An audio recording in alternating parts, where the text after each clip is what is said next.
গাড়িটাকে ভেঙে চুরমার করে দেওয়া হয়েছে। আজকে কিছুক্ষণ আগেই আর রায়ের নেতৃত্বে আমরা আজকে ধর্ণা মঞ্চে বসেছি 12 থেকে।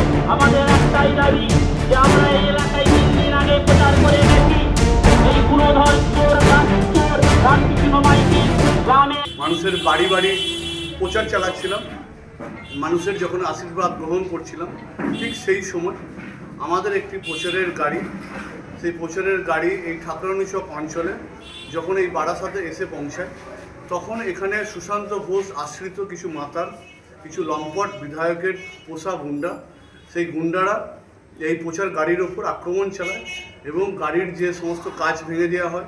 গাড়িতে 2 জন কর্মী থাকে, সৌমেন ঘোষ এবং গাড়ির যে ড্রাইভার উনিও থাকেন। ওনার বাড়ি হচ্ছে আবার ওনার বাড়ি যেখানে, সেখানে প্রভুর যেখানে জন্মস্থান প্রভু রামচন্দ্রের, সেই অযোধ্যায় বাড়ি।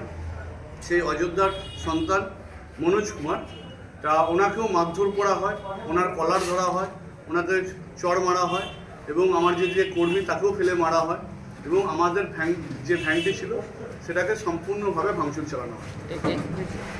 হ্যাঁ, তারপর আমরা শোনার পর আমাদের সঙ্গে অনেক সিনিয়র লিডার ছিল ওখানে, আমরা যখন প্রচার চালাচ্ছিলাম, আমাদের সত্য মান্না থেকে শুরু করে আমাদের যতীন দিগের, গৌরাঙ্গ ব্যানার্জি এবং মহিলা সদস্যরা ছিল এবং আমাদের এই অঞ্চলের যে কোর কমিটির যে সমস্ত লিডার সকলেই উপস্থিত ছিল।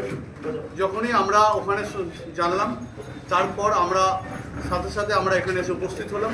উপস্থিত হয়ে আমরা শান্তিপূর্ণভাবে যখন আমরা অবস্থান চালাচ্ছি, অবস্থান চালাবার আগে তখন আমরা এখানে একটি প্রভু রামচন্দ্রের পুজো হয়েছিল।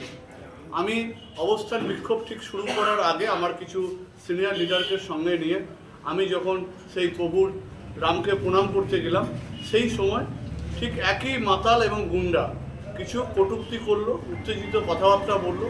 তখন আমাদের অনেক ছেলে শয়ে আশপাশের যে সমস্ত কর্মীরা ছিল, বিভিন্ন বুথে প্রচার চালাচ্ছিল, তারা এখানে এসে হাজির হয়। এই অবস্থান বিক্ষোভে ম্যাক্সিমামটাই মহিলা ছিল।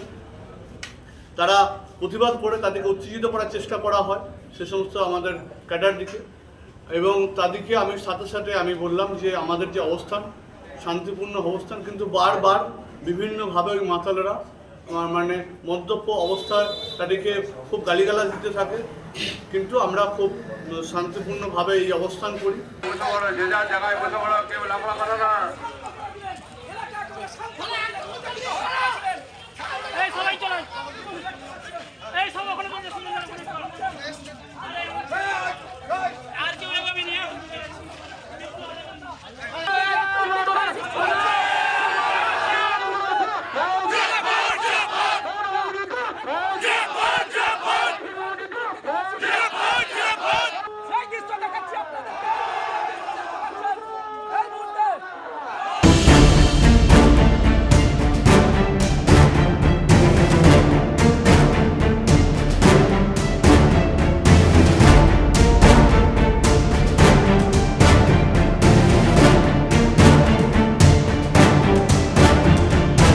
অ্যাকচুয়ালি ওরা নোংরা রাজনীতি, ওরা ক্ষমতা কায়েম করার বাইরে ওরা কিছু জানে না।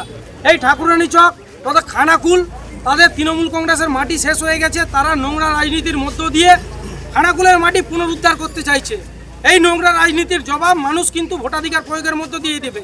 আজকে যেহেতু রামনবমী, আমরা আপামর সমস্ত হিন্দুবাসীরা রাম দেবতার আরাধনা করছি।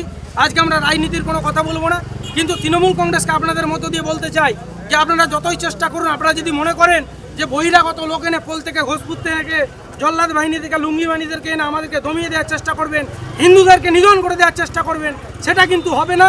বাংলার হিন্দুরা জেগে উঠেছে, বাংলার হিন্দুরা প্রতিরোধ করতে জানে, প্রতিবাদ করতে জানে এবং ওই জন্য বাকি যেটা করা সেটাও করবে, কিন্তু নিজেদের ধর্মটা রক্ষা করবে। মর্যাদা পুরুষোত্তম রামচন্দ্রের যে দেখানো পথ, সেই দেখানো